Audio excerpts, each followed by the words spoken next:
abasiraamu ab'ekiwayi ky'Abahamadiya bavuddeyo ne badduukirira abasawo mu ddwaliro lya Mukono General Hospital n'ebikozesebwa okwetangira ekirwadde kya COVID-19 omuli sanitizer, liquid soap, mask n'ebirala.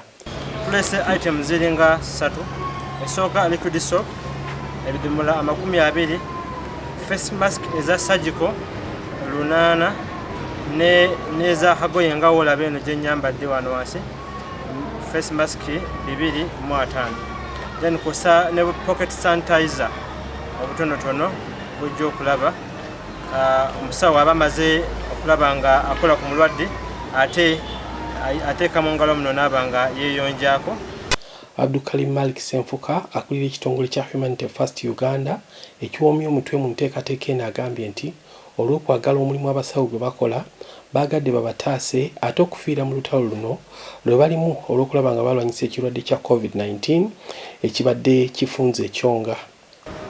Tukyalina amalwaliro malala mangi ge tutalaaga okulaba nga tubadduukirako n'obuntu obutonotono nga wano wetusoose tugenda kweyongerayo Ennyanja Health Center n'ewalala okusobola okulaba nga tudduukirira abalwadde n'abasawo bennyini nga mumanyi mu ddala gye tulimu eya COVID-19. Abamu bafudde lwaki lwa buntu buno obutonotono obweyambisibwa mu malwaliro okubanga bo tebabwina. Fred Wandeme akola nga addukanya eddwaliro lino ne Sister Alex Namala abakwasiddwa ebikozesebwa bino basimye Abahamadiya ne babasaba bongere okubasakira kubanga eddwaliro lirina obwetaavu bw'amaanyi obw'ebikozesebwa bino. Tuli basanyufu nnyo oluvannyuma lw'okufuna abannaffe okuva mu Humanity First Uganda batulowoozezzaako makya g'olwaleero ne batuleetera ebirabo bino tulina wano wakati waffe, sanitizer, masks nga bwe muziraba. Kituufu bijjidde mu kaseera katuufu nga bwe tugambye nti ebiseera bingi nti tutassa bannaffe naye ng'ebikozesebwa tulina bitono.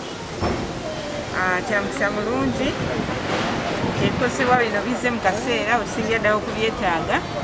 Ng'abasawo tutera nnyo kweprotectinga ne masks ne face masks mu mbeera ezimu naddala we twogerera n'omulwadde omu ku omu kubanga oba tajja kumanya owo n'omulwadde oba si mulwadde. Ne hand sanitizer nakyo kikulu nnyo era nnyongera n'okwebaza olwa liquid soap oyo. Abalwadde baffe bwe mutunudde mu ddwaliro buli ewayingirirwa waliwo ekidomola eky'amazzi ne sabbuuni. So ndowooza mu mbeera ng'eno bwe tuba tugoberedde SOPs eziri mu minisitule y'ebyobulamu ne mu ddwaliro muno tujja kuba nga tusobola ddala okendeeza ku muwendo gw'abo abafuna obulwadde n'abafa obulwadde bwa COVID-19. Eddwaliro lya Mukono General Hospital liriko abasawo abasoba mu 100 abakolerayo nga ku bano 18 be baakalwala ekirwadde kya COVID-19 naddala mu muyaga guno. Dr. Geoffrey Kasirye akulira eddwaliro lino agamba nti eddwaliro lyakafiirwa abasawo 2 okuli William Mule eyali akulira okukebera omusaayi mu district ne Ted Namuddu abadde akola mu theatre gye balongooseza abalwadde.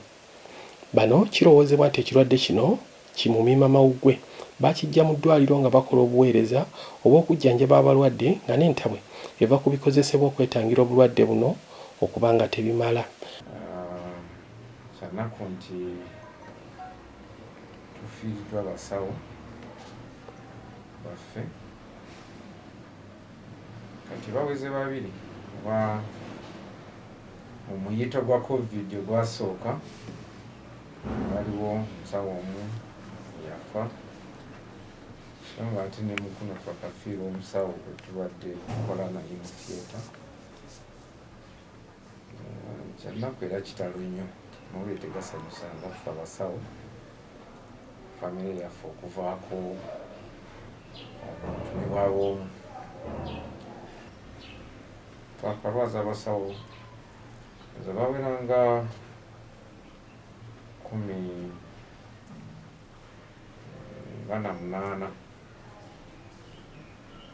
out of those 2 bafu, then omu akyali critical mu ddwaliro ly'Embeera yali agenze okuwummulamu. Abalala bagenze bawona n'abalala batandika okukola.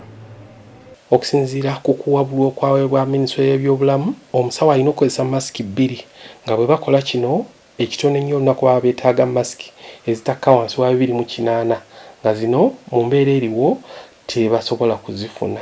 Naye nga bwe mumanyi covid bulwadde buli expensive naddala mu kukozesa ebintu ebyo bye bayita PPEs. Tulinga abasawo abawera nga 100 nga 40. Kitegeeza buli lunaku singa tuba tuzze okukola masiki zokka ze twambala zisukka mu 140. Bwe tuba twafuna directive nti ekiba kisobose twambale 2 nga bondaba nzambadde, kitegeeza olunaku osobola okukozesa masiki nga 28. Bakyawo bw'okubyamu ndowooza osobola okufuna figu ya wiiki. Ebintu ebirala nga sanitizer, soap, ebyo nabyo bigula ssente. Naye ate jjukira tetujja kugula ebyo byokka, tulina n'okupulaningira ate abalwadde okugula eddagala n'ebikozesebwa ebirala. So oluusi tufunamu okusoomoozebwa ne biba nga tebimala, naye tusala amagezi emirundi egisinga nga tugenda eri akulira ekitongole ky'ebyobulamu, chief administrative officer, ebitongole ebyobwannakyewa, amakampuni, ebiseera ebisinga gabadde gatujjuukirira okujjuulirizaawo